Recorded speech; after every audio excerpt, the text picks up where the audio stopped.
My 65th birthday. A milestone, they call it.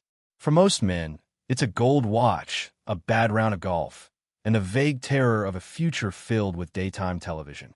For me, it was supposed to be dinner with my son. My only son, Kevin.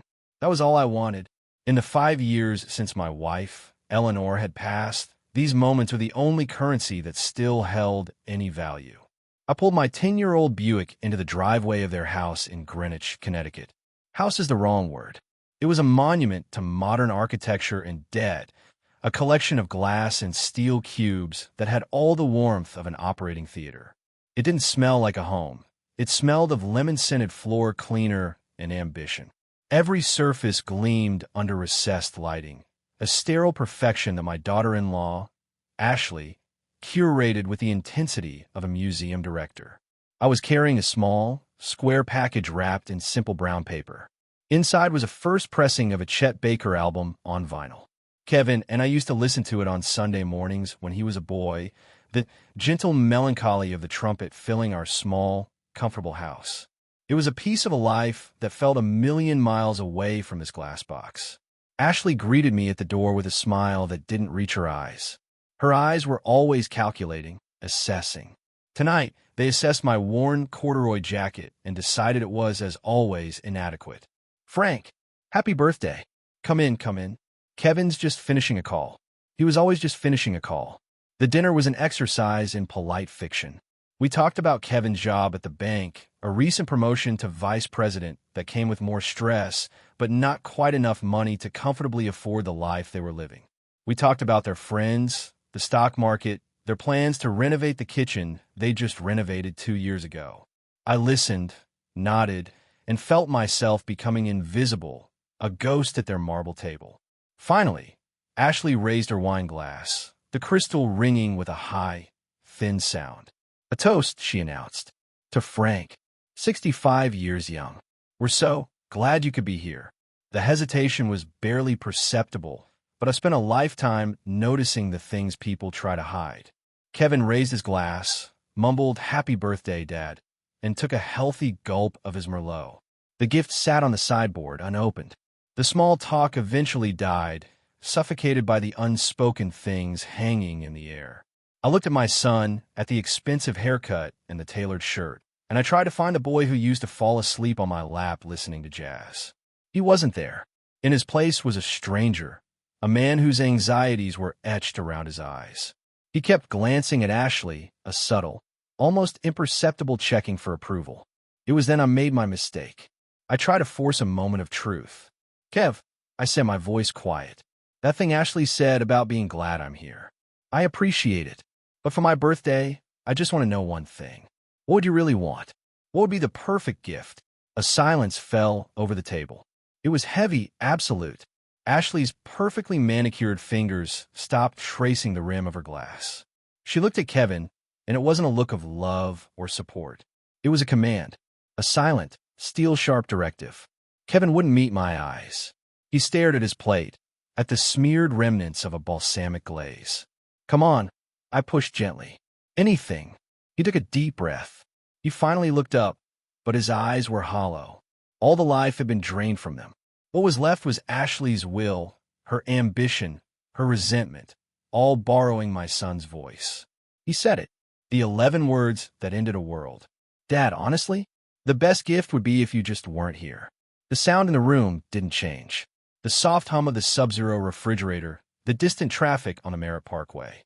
But for me, the world went utterly silent. It was like watching a bomb detonate behind soundproof glass. I felt the shockwave in my bones, but heard nothing. I saw Ashley's faint, triumphant smirk before she smoothed it into a mask of concern. I saw the flicker of something. Shame? Fear? In Kevin's eyes before he looked away, a coward to the very end. And in that silent, frozen moment, something inside me that had been sleeping for a very long time began to wake up. The grief I'd carried for Eleanor, the soft, pliable sadness of a lonely old man, began to harden.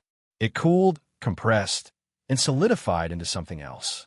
Something cold, something sharp, something that knew exactly what to do. They say that when you're in a car crash, time slows down. This was like that. I could see every detail.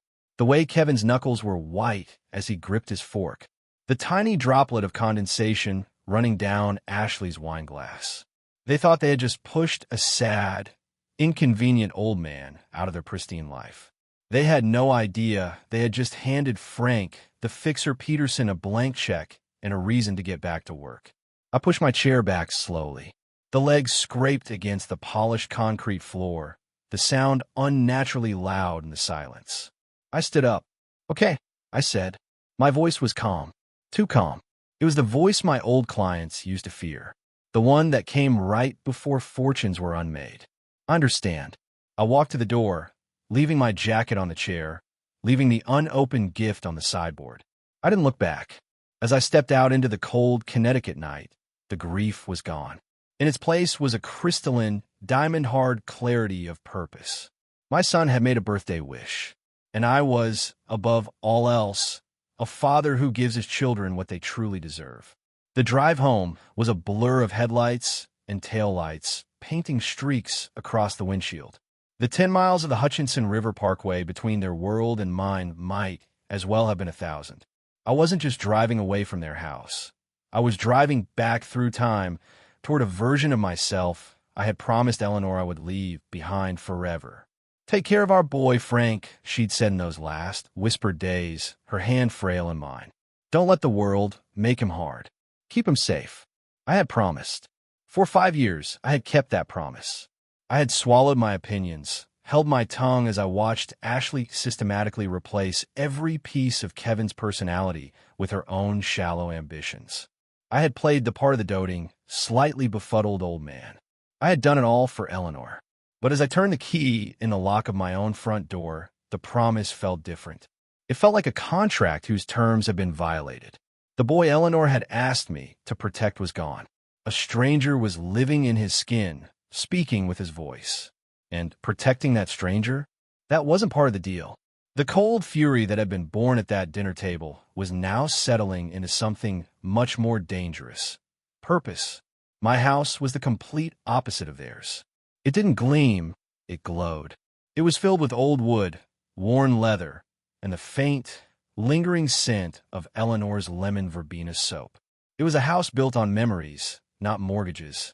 I walked past the living room, past the photos on the mantelpiece. Kevin as a gap-toothed little leaguer, Eleanor and I on our honeymoon in Italy, and went straight to the back of the house. To my study. It was a room I hadn't truly entered in 5 years. I'd stand at the doorway sometimes, but I hadn't sat in the chair. The air was still, thick with the ghosts of forgotten battles. Dust motes danced in the single beam of moonlight cutting through the window.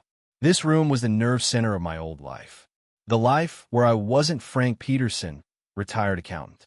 I was Frank the Fixer Peterson, the man you called when billions of dollars had vanished, when a hostile takeover needed to be surgically dismantled, or when a powerful man's reputation needed to be quietly buried in a sea of numbers so complex no one would ever find it. I was a forensic auditor, but that's like calling a shark a fish. My job was to understand the architecture of power and money, and then, if the price was right, to burn the whole building down using nothing but a calculator and a telephone. I ran a hand over the surface of my old mahogany desk. It was custom built, with a hidden compartment in the left-hand pedestal. My fingers found the familiar, invisible catch. A section of the wood clicked open, revealing not a drawer, but a small, steel-lined safe. I spun the combination lock, the tumblers falling into place with a sound that echoed in the silent room like a chambered round. Inside, things were exactly as I'd left them. There was a leather-bound ledger, its pages filled with a cryptic shorthand only I could decipher, a catalog of favors owed, of secrets kept, of financial skeletons buried across 3 continents. Beside it lay a small, heavy satellite phone, the kind that doesn't use cell towers and can't be traced by conventional means. And beneath that, a set of pristine, forged passports and driver's licenses for identities I had constructed and then shed like old skins. The contents weren't mementos, they were munitions. I picked up the satellite phone. The weight of it in my hand was familiar, comfortable. It felt like coming home. I thought about Kevin's words one last time. The best gift would be if you just weren't here. A gift. A wish. It was so simple, so childishly cruel, and it demanded an equally simple response. You don't argue with a wish. You grant it. You grant it so completely, so devastatingly, that the wisher spends the rest of their life praying they could take it back. He wanted me gone. Fine. I would vanish. But my absence wouldn't be an empty space. It would be a vacuum. A void so powerful it would suck the air from their lungs, the money from their accounts, and the very foundation from under their glass and steel lives. I wasn't just going to disappear. I was going to become a ghost. And every ghost needs something to haunt. I sat down in my old leather chair, the cool material groaning under my weight. The dust didn't bother me. For the first time in 5 years, I felt perfectly, terrifyingly clear. I flipped open the old ledger to a clean page. At the top, I wrote 2 words, Project Nightingale. It was the code name of an old operation, one that involved dismantling a corrupt South American mining consortium by making them believe they'd struck the motherlode. Deception through fulfillment. It seemed appropriate. My son wanted a gift. I would give him a masterpiece. A gift so perfectly wrapped in his own greed and arrogance that he would tear it open with glee and only realize what he was holding when it blew up in his face. The planning had already begun. Step 1 was simple. Know your enemy, even if he is your own son. The old me, the fixer, operated on a single, inviolable principle. You cannot dismantle a structure until you have a perfect blueprint of its foundations. You need to know every load-bearing wall, every hairline fracture, every hidden weakness. For me, that blueprint was always data. Raw, unvarnished, and often deeply ugly data. My first call wasn't to a broker or a lawyer. It was to a ghost. A man who, for all intents and purposes, didn't exist. He lived under the handle Silas, and his domain was the sprawling, invisible architecture of the digital world. Silas wasn't a hacker. He was a wraith who could walk through digital firewalls like they were mist. I had pulled him out of a catastrophic mess involving a leak at a Zurich bank a decade ago. He didn't owe me a favor. He owed me his freedom. It was a debt he was always happy to repay. I turned on the satellite phone. It whirred to life, its screen a simple, text-based interface. I typed a single, encrypted message. Old friend. Need a blueprint. Peterson and A. Davis. Full financial, social, digital. The works. Priority Nightingale. The reply came back in under 30 seconds. Welcome back, Frank. Give me 12 hours. I didn't need to give him any more information. Silas knew how to find the rest. The next 12 hours were a strange kind of purgatory. I made coffee. I sat in the garden Eleanor had loved, watching the morning light filter through the leaves of the old oak tree. I tried to feel sadness, regret, some lingering paternal instinct. Nothing. The emotional circuits had been bypassed. All that remained was a cold, clean hum of machinery gearing up for a task. The man who tended these roses was gone.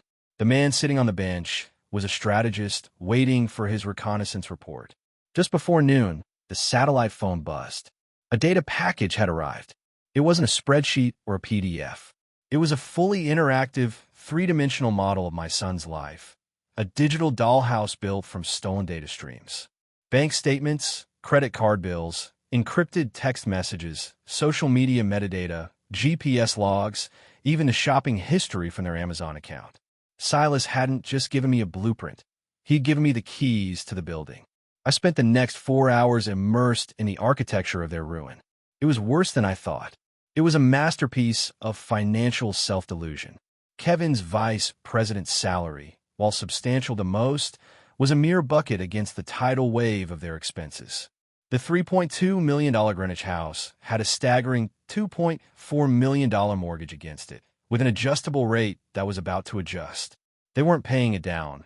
They were paying the bare minimum interest, treading water, and pretending it was swimming. Their lives were financed on a mountain of debt. 2 leased German cars, a BMW for him, a Mercedes SUV for her, $2,800 a month. Ashley's credit card statements were a litany of designer boutiques, high-end spas, and restaurants where the wine list started at 3 figures. Another $15,000 to $20,000 a month, minimum. They had a country club membership they couldn't afford, went on vacations they couldn't afford, and sent their 2 young children to a private preschool that cost more than my first house. They were drowning, but they were doing it with a smile, convinced that as long as they looked successful, they would eventually become it. It was the great lie of their generation. But the most damning information wasn't in the numbers. It was in the communication. Silas had pulled their text history. I read the messages between Ashley and her mother, between Ashley and her friends. I was a recurring character in their private drama. The old man, the ATM, the Sunday obligation. They discussed my eventual demise with a chilling pragmatism, speculating on the size of my estate, the value of my house, the investments I'd spent a lifetime carefully cultivating. They saw me not as a father, but as a future windfall, a problem that would, with time, solve itself. The text thread from the night of my birthday was the final nail in the coffin. Ashley, did he leave? Kevin, yeah. He's gone. Ashley, how'd he take it? Kevin, quiet. You would have been proud. Ashley, good. It needed to be said. We can finally breathe. Now we just need to figure out how to get him to release some of the trust early.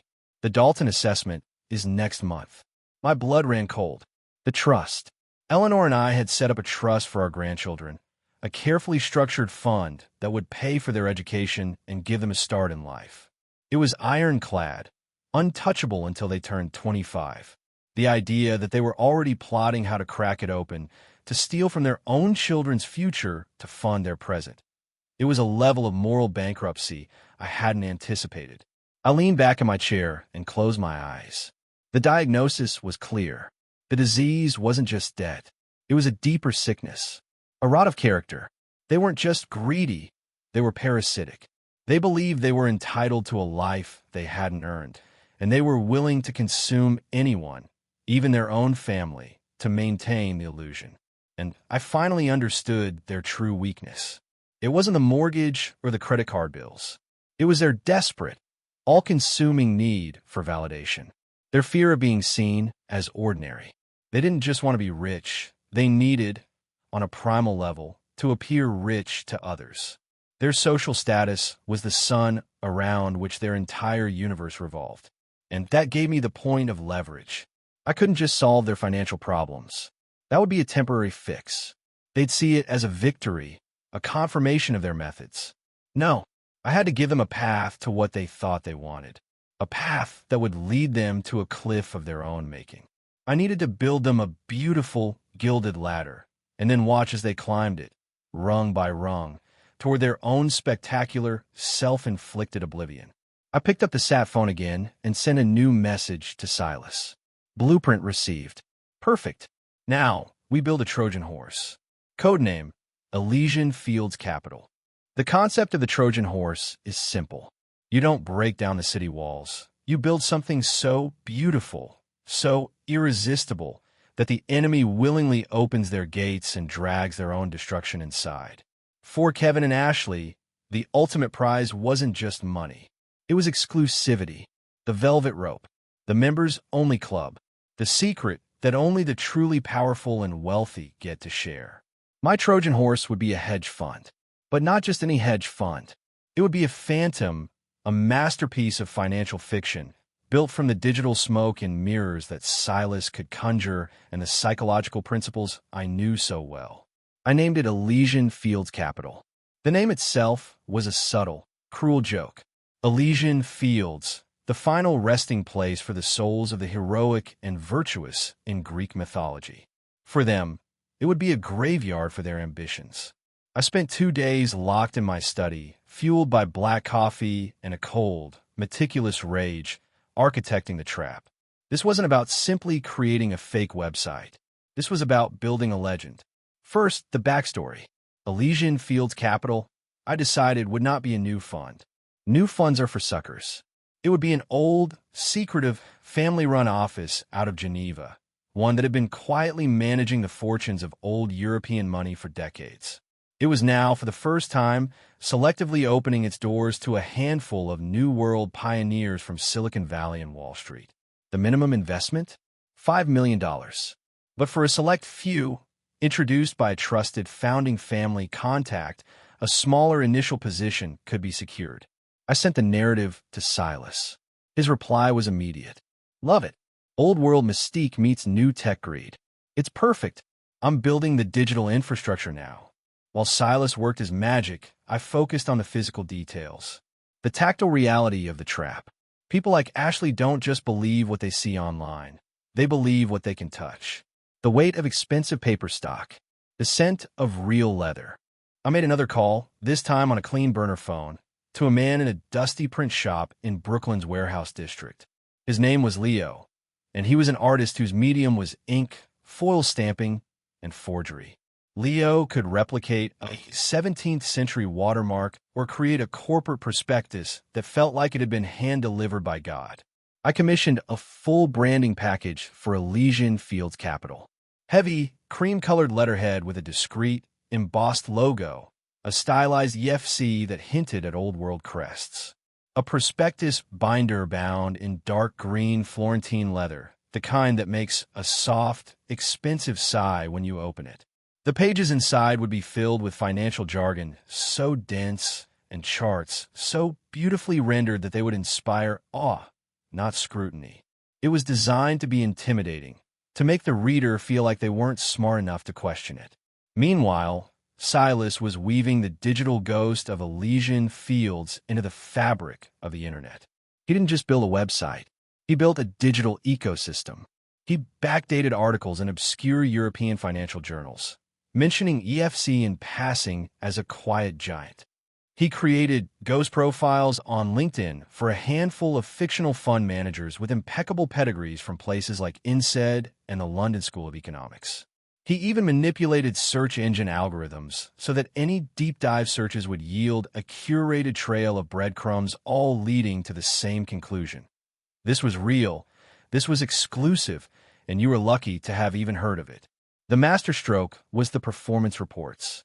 Silas fabricated a decade's worth of returns for the fund. They were spectacular, but not unbelievable. They showed steady, miraculous growth, even during market downturns like 2008. The fund's fictional strategy was algorithmic macro hedging, a meaningless phrase that sounded impressive enough to silence questions. The numbers were a siren song for the greedy. They promised not just wealth, but immunity from the risks that plagued lesser mortals. The final piece of the plan was the most important, the delivery mechanism. This couldn't just appear out of nowhere. It had to come from a place of perceived weakness, from a place of love. It had to look like a father's last, desperate attempt to win back his son's affection. The plan was now complete. Step 1. Show them the money. I would liquidate a portion of my own, very real portfolio, enough to pay off their $850,000 mortgage balance. It would be a shock and awe campaign, a gesture so grand, so completely capitulatory, that it would blind them to what came next. It would confirm their belief that I was, at my core, an ATM to be used and discarded. Step 2. Present the Trojan horse. I would package Leo's beautiful leather-bound fiction as my true parting gift, the key to the kingdom. A secret I was sharing only with him, my son, because despite everything, I still believed in him. It was a perfect two-stage psychological trap. The mortgage payoff would lower their defenses and inflate their egos. The prospectus would appeal to their deepest, most desperate desires. They wouldn't just take the bait. They would fight for the right to impale themselves upon the hook. I looked at the plan laid out on my desk, the financial transfers, the timeline, the script for the final meeting. It was a cold, precise piece of engineering, a machine designed to run on the fuel of my son's and his wife's own character flaws. And I felt no remorse. None at all. Eleanor had asked me to protect our boy from the world. But what do you do when the world he needs protection from is himself? You don't build a shield. You build a mirror. And you make him look into it until he finally sees the monster he's become. Timing is everything. In finance, in warfare, and especially in revenge. I let a week pass after my disastrous birthday dinner. A week of absolute, unbroken silence. No calls, no texts, no I'm sorry emails. I needed to let their guilt curdle into justification, and then into a self-righteous sense of relief. I knew the narrative they'd be spinning for themselves, The old man was being difficult. It was for his own good. We finally stood up for ourselves. By the end of the week, in their minds, they wouldn't be the villains. I would. On the 8th day, I called Kevin. I used my regular cell phone, the one they knew. I pitched my voice low, laced it with the weary resignation of a defeated man. Kev, I began, letting a slight tremor enter my voice. It's Dad. I know I shouldn't be calling, but I need to see you both. One last time, please. There was a muffled sound as he covered the receiver, the unmistakable hiss of a whispered conference with Ashley. He came back on the line, his tone a perfect blend of patronizing pity and caution. Dad, I don't know if that's a good idea right now. It is, I insisted, cutting him off with a soft urgency. I'm not going to argue. I'm not going to fight. I've been doing a lot of thinking. You were right. I'm selling the house. Moving down to Florida. It's time. I just want to have one last dinner. At my place. For your mother's sake. The mention of Eleanor was the key. It was a weapon I hated to use, but it was the one thing they couldn't refuse without looking like monsters to themselves. Another muffled conversation. He returned, his voice dripping with magnanimity. Of course, Dad. We'll be there. Friday night. Friday would be perfect, I said, and hung up before he could say another word. I spent the next 2 days preparing the stage. I cooked Eleanor's pot roast, the one Kevin had loved as a child. The whole house filled with the aroma of slow-cooked beef, rosemary, and nostalgia. I set the dining room table with her wedding china, the plates we only used on special occasions. I even put on a record, not the Chet Baker album they had rejected, but a soft, unobtrusive Oscar Peterson Trio album. The atmosphere was designed to be a weaponized form of memory, a reminder of a home they had abandoned. They arrived precisely at 7, dressed as if they were attending a wake. Ashley wore a severe black dress, Kevin a dark suit. They walked in with the careful, hesitant steps of visitors in a sick room. It smells wonderful, Frank, Ashley said, her voice a little too bright. It was the first time she hadn't called me Dad, a subtle but significant shift. Dinner was a slow, agonizing affair. I played my role to perfection. The broken old man. I spoke of loneliness, of getting old, of the realization that my time was past. I watched them exchange glances over their plates, small, triumphant looks that they thought I couldn't see. They were lapping it up. I was giving them exactly what they wanted, absolution without the need for an apology.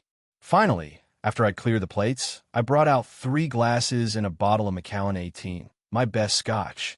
I poured a generous measure for Kevin and a smaller one for Ashley, and a token splash for myself. I raised my glass. I want to make a toast, I said, my voice thick with manufactured emotion. To you too, to your future. I paused, letting the moment hang in the air. I've been a fool, an old man stuck in the past, trying to hold on to something that was already gone. I've been a burden. Your mother. Eleanor would be so ashamed of me. I saw a flicker of discomfort in Kevin's eyes. Good. Those words you said, Kevin, at my birthday. They hurt. I won't lie. They hurt more than anything. But you were right. I took a shaky breath. So, I'm doing what you asked. I'm getting out of your hair. For good. I reached into my jacket pocket and pulled out a single, folded document. It was from the bank. I slid it across the polished oak table. It stopped right in front of Kevin. I know things have been tight for you, I said, looking down at my hands like a penitent. It's my fault. I should have helped more. I didn't want you to worry about me or this old house. So, as a farewell gift, an apology, I paid it off. The mortgage, the house in Greenwich is yours. Free and clear. Silence. Kevin's hand trembled slightly as he reached for the paper. He unfolded it. His eyes scanned the legal jargon, the official stamps, the impossible number at the bottom. $850,000. Paid in full. He looked up at me, his face a mask of disbelief. Ashley leaned over his shoulder, her eyes wide, her jaw slack. For a full 10 seconds, they were speechless. They had expected a lecture, perhaps a guilt trip. They had not expected this. This was total, unconditional surrender.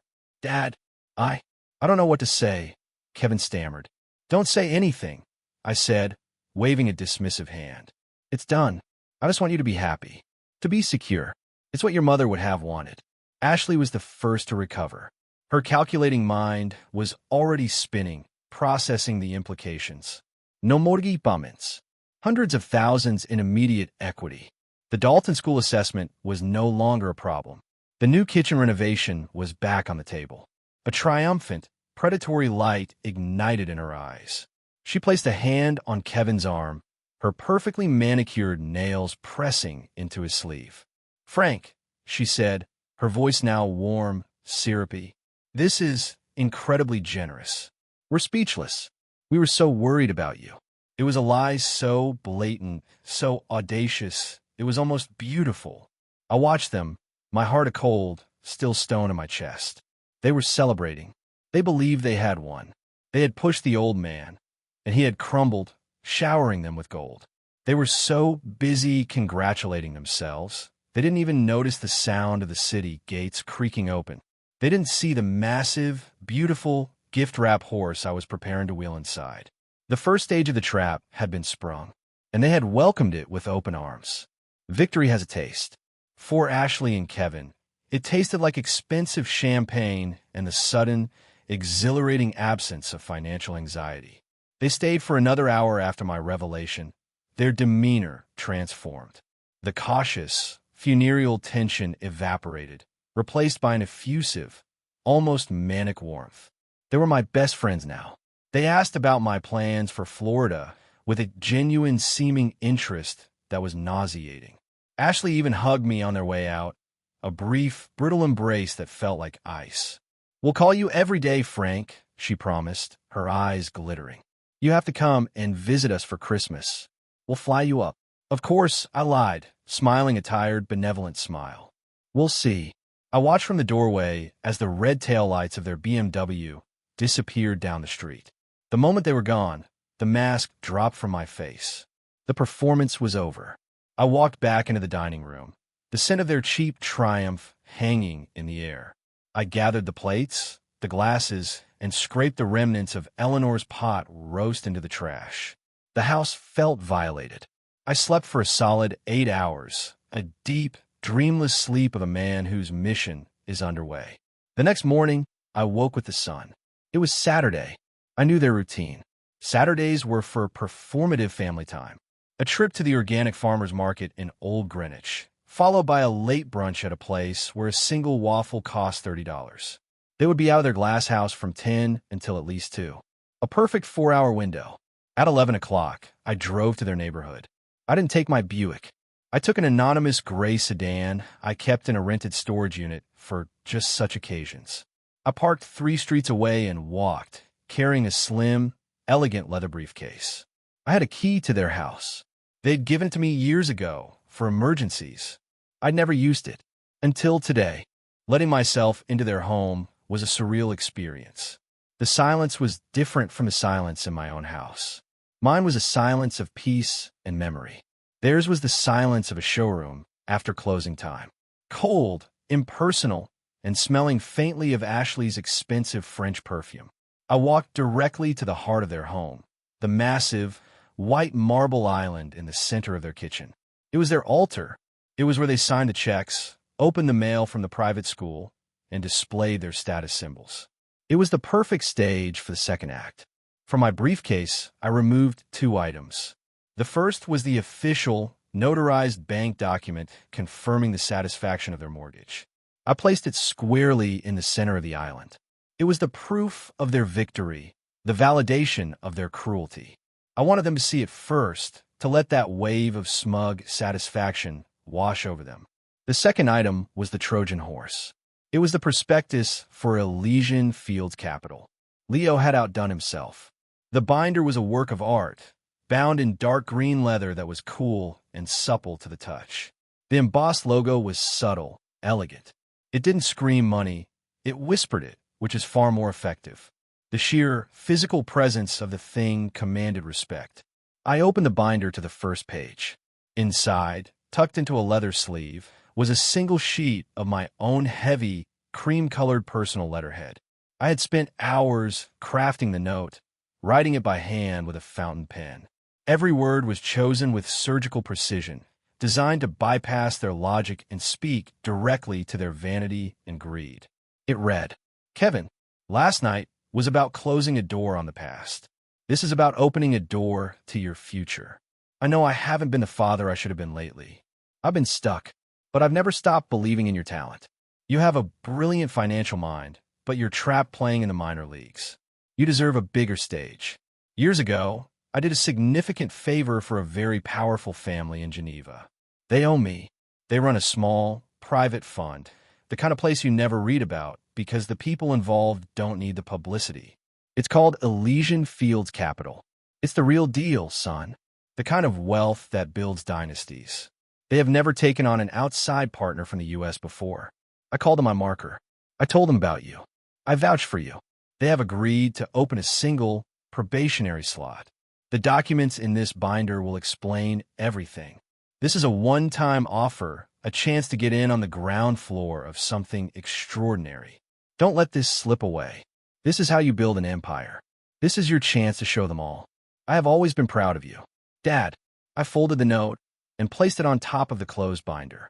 Each sentence was a carefully calibrated piece of psychological warfare. Brilliant financial mind. Minor leagues. Bigger stage. Dynasties. Empire. It was a symphony composed of their deepest insecurities and most cherished fantasies. The line, "This is your chance to show them all," was the masterstroke. I knew who them was. It was his colleagues at the bank, Ashley's smug friends, and most of all, it was me, the old man he thought he'd finally put in his place.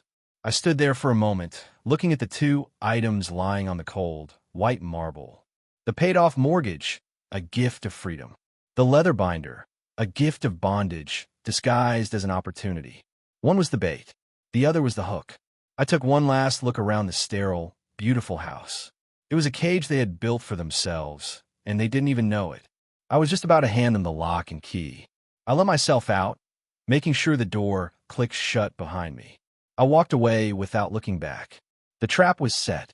The bait was laid. Now all I had to do was disappear and wait for the sound of it snapping shut. The drive back to my house was the last leg of the journey. I wasn't just returning to an empty home. I was returning to a life I was about to surgically excise myself from. The process was methodical, devoid of sentiment. I moved through the rooms of the house I'd shared with Eleanor for 40 years, not as a husband or a father, but as an operative sanitizing a safe house. In my study, I began the final erasure. I took the old leather ledger, the book of secrets and favors, and fed it page by page into the fireplace. I watched as the names of powerful men and the numbers of forgotten accounts turned to black ash. That world, and the leverage it represented, was gone. I had no more need for it. Next, I took my laptop and the hard drives from my desktop. I didn't just wipe them.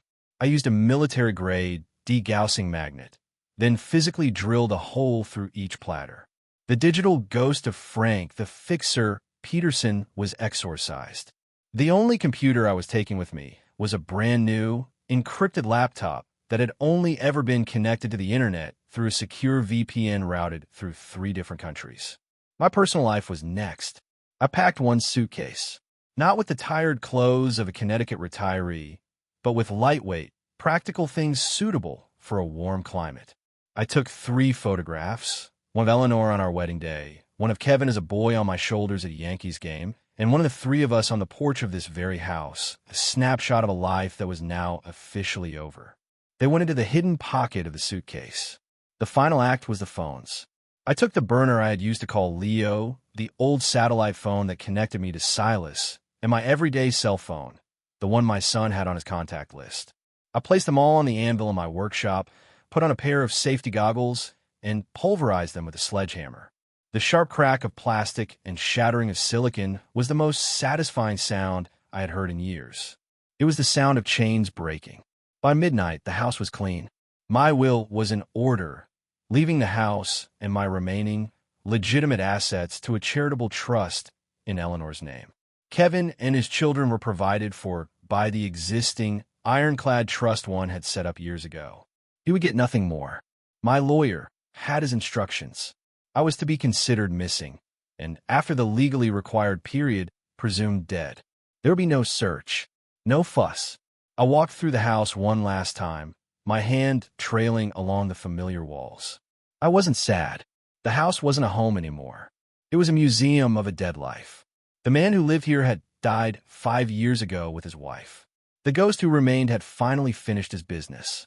An hour before dawn, a black car with tinted windows pulled up to my curb. It was a service I had used in my old life, utterly discreet, paid for in cash. The driver, a large man who didn't ask questions, put my single suitcase in the trunk. I got in the back, and we pulled away into the pre-dawn darkness. I didn't look back. At JFK's International Terminal, the air buzzed with the energy of 1,000 different journeys. I moved through the crowds, an invisible old man in a simple jacket, just another traveler. But I wasn't traveling. I was emigrating. I was leaving the United States of Frank Peterson for a new, uncharted territory. My ticket was one way. Destination, Lihue, Kauai. As I sat in the sterile quiet of the first-class lounge, I allowed myself a small, cold smile. I could picture the scene in Greenwich perfectly. Kevin and Ashley returning from their brunch, flushed with self-satisfaction. Finding the bank notice on the Marble Island. The shock, the elation, and then the heavy, leather-bound binder. I could see Kevin's feigned reluctance giving way to a burning curiosity. Ashley, ever the pragmatist, urging him on. What could it hurt to look? They would open it. They would read my letter. And my words, laced with the poison of their own ambition, would begin their work. I knew my son. The phrase minor leagues would eat at him. The idea that I, the old man, had a secret connection to a world of real power he could only dream of would be an unbearable blow to his ego. He wouldn't be able to resist.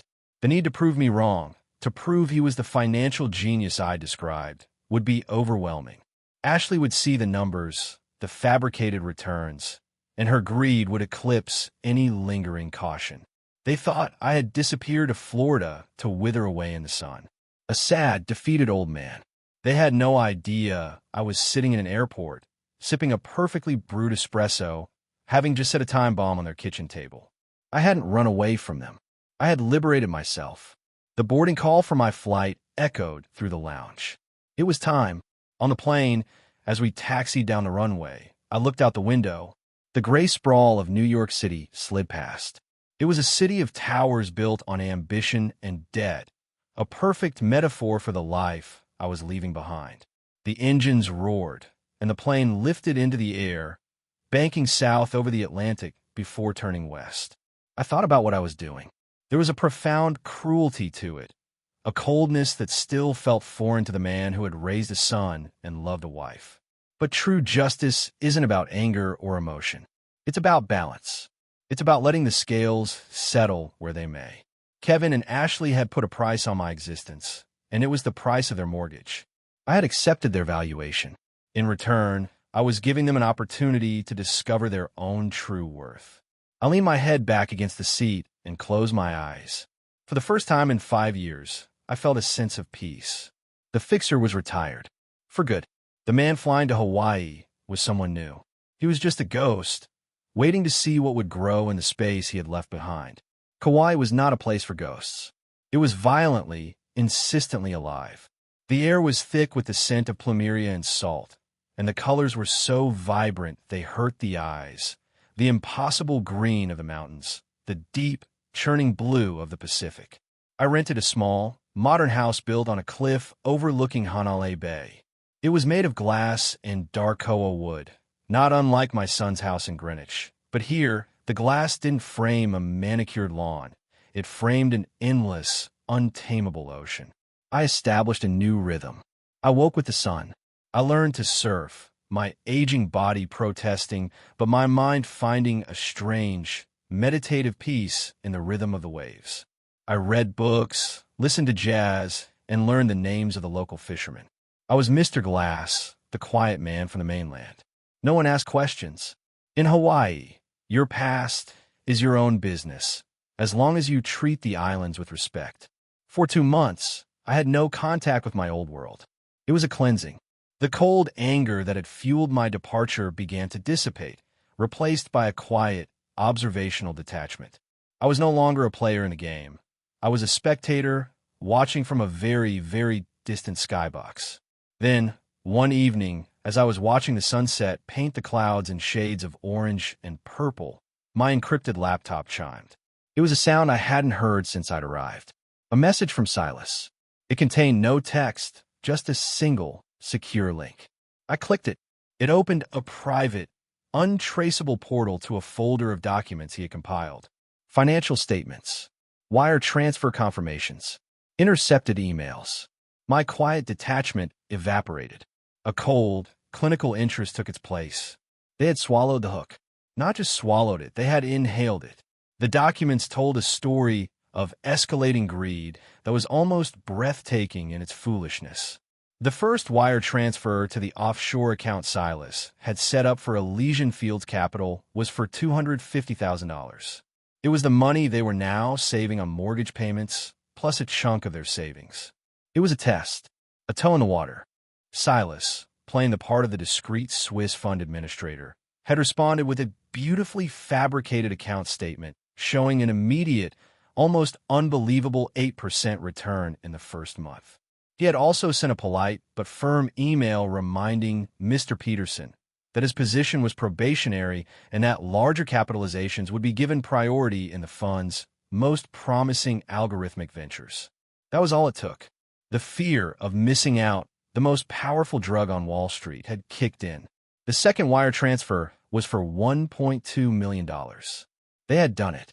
They had refinanced their now free and clear house, pulling out every last cent of equity. They had leveraged their single greatest asset and thrown it into a phantom. But it didn't stop there. Kevin, emboldened by his genius move, had become an evangelist. I read the emails. He had pitched Elysian Fields to his colleagues at the bank, to their friends at the country club, and, most damningly, to Ashley's own parents. He wasn't just an investor anymore. He was a de facto agent, a promoter.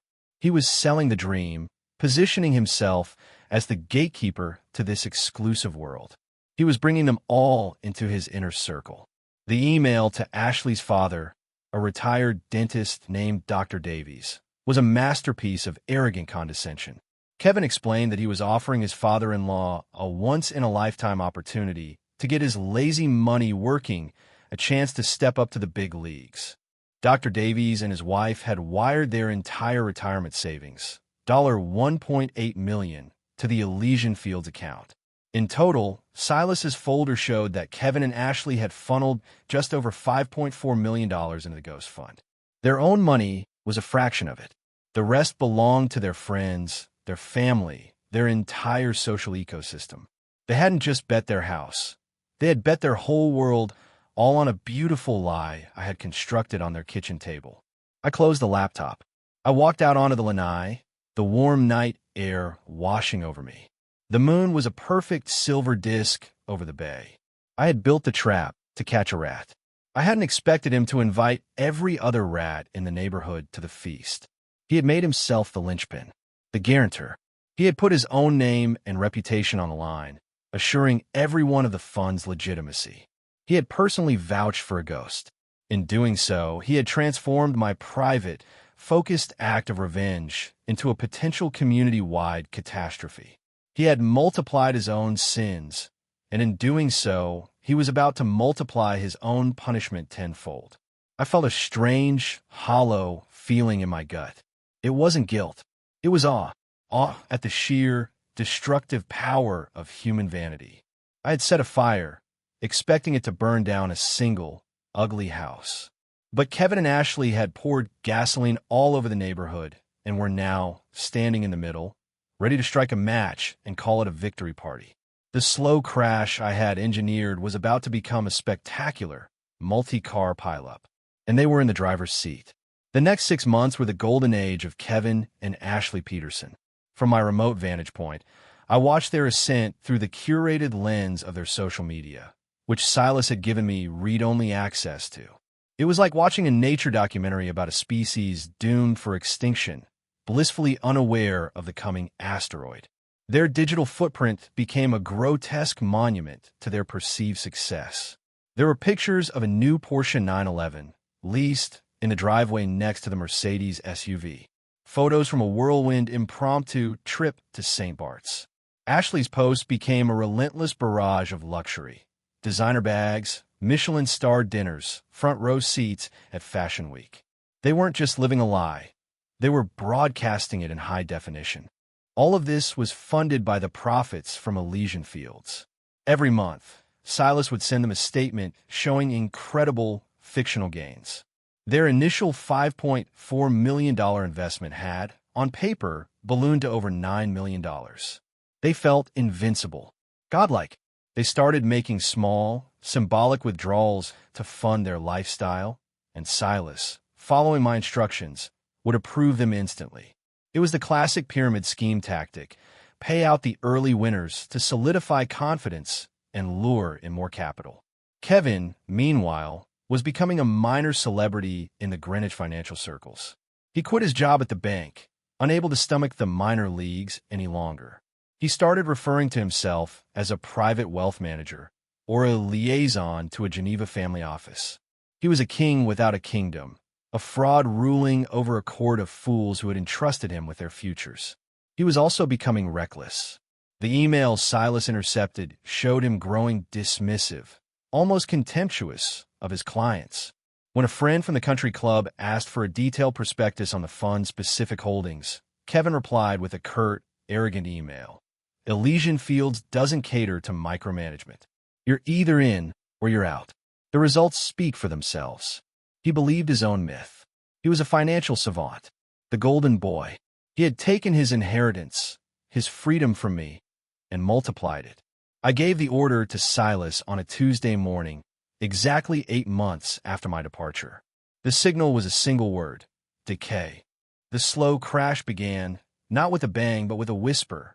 An email went out from the Geneva office to all investors. It was a masterpiece of corporate doublespeak, full of phrases like strategic asset realignment, temporary liquidity freeze, and proactive measures in response to global market volatility. The bottom line was simple, buried in the third paragraph. For a period of 90 days, no withdrawals of any kind would be permitted. It was the first turn of the screw. The initial reaction, as monitored by Silas, was a low hum of anxiety. Kevin, as the face of the fund, was flooded with calls and emails. He responded with the unearned confidence of a true believer. He forwarded the corporate memo, adding his own reassuring commentary. Standard procedure for a fund this size, he wrote in a mass email. They're positioning us for even bigger gains in Q4. This is a sign of strength, not weakness. Hold the line. Most of them believed him. They wanted to believe him. Their life savings depended on it. But then came the second turn of the screw. 2 weeks into the liquidity freeze, Silas, acting as the fund, issued the first margin call. It was a targeted strike aimed not at Kevin, but at one of his more nervous investors, a colleague from his old bank who had invested $500,000. The fake market volatility had supposedly created a small deficit in his leverage position. He needed to deposit another $50,000 within 48 hours to maintain his standing. Panic began to ripple through the group. The nervous investor called Kevin, frantic. Kevin, cornered and needing to project absolute control, did the only thing he could. He covered the margin call himself. He wired $50,000 of his own dwindling cash reserves to the Elysian Fields account. It was a fatal mistake. He had just personally guaranteed the phantom fund stability. Silas and I then orchestrated a series of these small, targeted strikes over the next month. A margin call here, a request for additional capitalization fees there. Each time, the demand was small enough to be manageable, but large enough to cause real fear. And each time, Kevin, trapped by his own ego, would step in to reassure his flock, sometimes using his own money to plug the holes, believing he was just weathering a temporary storm. He was no longer a wealth manager. He was a damn controller, frantically trying to plug leaks that were appearing faster and faster. The stress began to show. His confident emails became more defensive. His reassurances started to sound like pleas. The final act of this stage was psychological. Silas created a fake online forum, a private wealth investors roundtable, and anonymously leaked a rumor that a secretive Geneva fund was facing a major federal investigation in the U.S. for tax evasion. He didn't name Elysian Fields. He didn't have to. The seeds of doubt had been planted. The ecosystem of trust that Kevin had built was beginning to rot from the inside out. His friend was starting to whisper behind his back. Ashley's father was calling 3 times a day. The walls of their glass house were beginning to feel a lot less secure. They were still rich on paper, but they were standing on a trapdoor, and I was just about to pull the lever. The crash wasn't just coming. They were already in the middle of it. They just hadn't hit the ground yet. The pressure had been building for 3 months. A slow, agonizing tightening of a financial vice. Kevin was bleeding money, covering the phantom margin calls, and his social capital was hemorrhaging even faster. The king was beginning to look like a jester. His investors, his friends, his family were no longer asking for reassurance. They were demanding answers. The 90-day withdrawal freeze was almost over, and a palpable sense of dread had replaced the initial optimism. It was time for the final decisive blow. Not a financial blow, but an informational one. A single, well-aimed piece of paper designed to shatter their entire world. I drafted the letter myself, sitting on my lanai as a gentle rain fell over the Kauai jungle. It was a work of fiction rooted in absolute truth, the most dangerous kind of lie. I wrote it from the perspective of a fictional concerned insider at a major Wall Street clearinghouse, a man with a conscience who could no longer stand by and watch a massive fraud unfold. The tone was professional, urgent, and filled with the kind of specific, technical jargon that inspires immediate belief. The letter began, "To the Division of Enforcement, U.S. Securities and Exchange Commission, and to all concerned parties." It went on to lay out, in devastating detail, the entire structure of Elysian Fields Capital. I didn't call it a simple scam. I framed it as a highly sophisticated, multi-layered fraudulent vehicle designed to exploit affinity networks within high-net-worth communities. I used all the right buzzwords: offshore shell corporations, manipulated performance metrics, falsified audit trails. Silas provided the crown jewels, the exact transaction records. The letter included a detailed appendix listing the dates, amounts, and destination account numbers for every single wire transfer made by every single investor. Seeing your own financial data in a whistleblower's report has a chilling effect. It makes the threat terrifyingly real. But the true poison was in the narrative I wove. I didn't portray the investors as victims of a mysterious foreign entity. I portrayed them as victims of one of their own. The letter explicitly named Kevin Peterson as the primary U.S.-based operator and principal beneficiary of the scheme. I carefully constructed a narrative that made him look not like a fool who had been duped, but like a cunning, predatory architect of the entire fraud. I wrote, Mr. Peterson leveraged his personal and professional relationships to create a closed loop of trust, assuring his victims, many of them close family and friends, of the fund's legitimacy. He acted as the sole gatekeeper, using his position to funnel all capital to a single, unaudited offshore account. Transaction records show that significant funds were then routed from this primary account to a secondary personal account in the Cayman Islands under Mr. Peterson's direct control. That last part was a lie, of course. Silas had created no such account. But in a federal investigation, the accusation is often as damaging as the proof. It planted the seed of the ultimate betrayal. He wasn't just losing their money. He was actively stealing it. To complete the picture of his culpability, I added one final, cruel detail. It was a sentence that would sever his last remaining lifeline. It is believed Mr. Peterson initiated this scheme shortly after receiving a significant, multi-million-dollar seed investment from his father, Frank Peterson, a retired forensic auditor of considerable means. With that single sentence, I implicated myself as a potential co-conspirator, ensuring that no one would ever trace the letter back to me. More importantly, I framed my gift, the mortgage payoff, as the dirty money that started the whole criminal enterprise. I had turned my act of surrender into his original sin. The delivery was as meticulous as the composition. Silas, using a secure chain of anonymous servers, digitally submitted the letter to the SEC's public tip portal. Then, he did something far more insidious. He sent physical, paper copies of the letter via an anonymous mailing service to every single investor on the list, including Dr. Davies, Kevin's father-in-law. One copy was sent to the managing partner at Kevin's old bank. Another was sent to the board of their country club. I had dropped a neutron bomb into the middle of their lives. It wouldn't just bankrupt them. It would vaporize their reputations, their friendships, their family ties, everything they had built their hollow lives upon. It would make them pariahs in the very community they had tried so desperately to conquer. I could picture the scene. The crisp, official-looking envelopes arriving in the mailboxes of the grand houses of Greenwich. The confusion turning to horror as they read the letter. The cold, sickening realization that their friend, their son-in-law, their trusted financial guru had not just failed them, but had seemingly orchestrated their ruin for his own gain. The phone calls would start. The frantic, accusatory calls between neighbors. The hysterical, tearful call from Ashley's mother to her daughter. The cold, clipped call from the country club president informing them that their membership was suspended pending an investigation. The slow crash was over. This was the impact, and it was going to be total. It had been a week since I'd unleashed the letter. A week I spent in quiet solitude, deliberately disconnected, letting the poison do its work.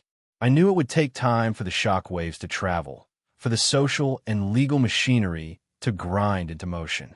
I was sitting on my lanai, a glass of Japanese whiskey in my hand, watching the sky over the Pacific burn through the final stages of a bruised peach sunset. The air was soft, filled with the scent of night-blooming jasmine and the gentle, rhythmic shushing of the surf below. It was paradise. Then, a sound I hadn't heard in months cut through the peace. A sharp, digital chirp. It was the new satellite phone, the one I kept for a single, specific purpose. A ghost line. An untraceable, unbreakable link that only one person in the world knew how to activate. Silas. It was my emergency signal, my one concession to the world I had left behind. I had assumed it would be him, reporting some unforeseen complication. I picked it up. The screen showed an incoming call from a scrambled, anonymous number. But I knew who it was. Silas would never call. He would message. This was something else. This was the sound of a drowning man making his one, final call. I let it ring 3 more times. The sound an ugly intrusion into the Hawaiian twilight. Then I answered. I didn't speak. I just held the phone to my ear and listened. For a moment, there was only static and a raw, ragged sound of someone trying to breathe through a sob. Then his voice came, cracked and unrecognizable. Dad? Dad, is that you? Oh my God, Dad. It was Kevin. He sounded like a wounded animal. I remained silent. I took a slow sip of my whiskey, the peaty smoke of it coating my tongue. I looked out at the ocean. Dad, you have to help me, he choked out, the words tumbling over each other in a torrent of panic. It's all gone. Everything. The SEC. They're investigating. They froze everything. The account, the house. They put a lien on the house. Ashley's parents. Dad, they're suing us. For fraud. Everyone is. They think I stole their money. He paused, taking another desperate, shuddering breath. That letter, that anonymous letter, it went everywhere. Who would do that? Who would? It had to be you. That fund, it was you, wasn't it? You set me up. Why? Why would you do this to me? The accusation hung in the air, pathetic and weightless. He still couldn't see it. He was looking for a villain, a puppet master, anyone to blame but the face in the mirror. I continued to listen. I could hear shouting in the background. Ashley's voice, high and shrill with hysteria. I could hear the complete and utter disintegration of their carefully constructed world, broadcast live from 5,000 miles away. They're going to take the kids, Dad, he whimpered now, the anger collapsing into the pleading of a terrified child. Ashley said, she's leaving me. She's taking the kids. She blames me for everything. I'm going to lose everything. My house, my wife, my children. I could go to jail, Dad. For years. He was openly weeping now, a raw, ugly sound that held no dignity. You have to fix this, he begged. You can fix it. You're the only one who can. Call them. Tell them It was a mistake. Give him the money back. I don't know, just do something. Please. Dad, please. You're my father. He had finally said the magic words. You're my father. The words he had used as a shield and a weapon his entire adult life. The words that were supposed to grant him infinite forgiveness, infinite bailouts. I took one last look at the sliver of sun disappearing below the horizon. The show was over. It was time to lower the curtain. I spoke for the first time, my voice low, calm, and utterly devoid of emotion. It was the voice of a stranger. There is nothing to fix, Kevin. A stunned silence on the other end of the line. He had expected me to scream, to argue, to confess. He was not prepared for the void. You wanted a gift for your birthday. I continued, my voice as steady as the tide. 11 words. The best gift would be if you just weren't here. You got your wish, Kevin. I'm not there. I'm gone. But the money. He stammered. The money was a test, I said, my voice dropping even colder. The mortgage, the fund, that was all just rope. A beautiful, expensive rope I left on your table. You're the one who eagerly tied it into a noose. You're the one who sold tickets to your own hanging. You're the one who kicked the chair out from under yourself. I could hear his breathing hitch, the dawning, horrific understanding of what I was saying. You built this life, Kevin, I said, delivering the final sentence. The one with the glass house and the fancy cars and the friends who only like you for your money. You built it all. Now you get to live in it. No, Dad, wait. I pressed the red icon on the screen. The connection ended. The silence that followed was absolute. The only sound were the insects in the jungle and the waves crashing on the rocks below. The echo of my son's broken voice vanished as if it had never been. I didn't feel triumph. I didn't feel joy. I felt a profound, hollow quiet. The quiet of a surgeon after a long and difficult amputation. The limb was toxic, the rot was spreading, and cutting it off was the only way to save the patient. The patient, in this case, being what was left of my own soul. I had lost a son, but I had reclaimed myself. And in the sudden, peaceful silence of that Kauai night, I finally understood the price of freedom. The phone call was the last tremor of a distant earthquake. After that silence, I threw the satellite phone from the cliffs, watching it cartwheel into the churning surf below. My last link to that world, to that life, was gone, swallowed by the Pacific. Silas sent one final, encrypted message to my laptop. Nightingale is silent. Godspeed, Frank. And then he too vanished, wiping our entire correspondence from the ether. The operation was over. The books were closed. The weeks that followed were strange. The quiet I had cultivated was now absolute. There was no more anticipation, no more strategic waiting. There was only the aftermath. For the first time, I felt the full weight of what I had done, not as a strategist admiring his handiwork, but as a man, a father. I didn't sleep much. In the dark hours before dawn, the ghosts would come. Not the ghosts of my old life as the fixer, but the ghosts of a different man. The father who taught a little boy to ride a bike, who held his hand on the first day of school, who beamed with pride at his college graduation. I would see his face, not the hollowed-out mask of the man on the phone, but the face of the son I had loved. The son I had, in a very real sense, executed. Was it justice? Or was it just a grand, elaborate, and cruel form of abandonment? The question haunted me. Eleanor had asked me to protect him, and I had protected myself instead. I had saved my own heart, my own sanity, by cauterizing the wound he had become. It was a necessary act of survival, but it felt nothing like a victory. One morning, unable to bear the confines of the glass house any longer, I drove north, then west, as far as the road would go, to the edge of the Naupali coast. I hiked for hours, my body aching, pushing through dense, muddy jungle until I reached a lookout point high on the cliffs. The view was biblical. Jagged, emerald green spires of ancient volcanoes plunged thousands of feet into a sapphire ocean. Waterfalls cascaded down cliff sides like silver threads.